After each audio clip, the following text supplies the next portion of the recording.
Nandito tayo ngayon sa first Kainan na Incorporated Celebration, Kainan at Kultura, a Culinary Heritage Soiree, para i-relaunch ang kainan na at i-present sa mga tao yung bagong mission and vision namin. So ngayon, we are already ready to accept members, startup business or upscale business.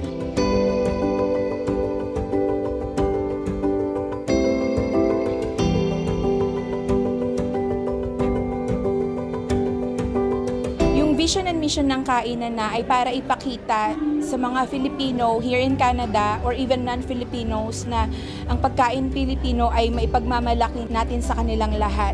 Isa pa sa mission and vision nito ay para matulungan ang mga startup and upscale business, lalo sa mga event, para ma-promote, para makilala ang pagkain Pilipino.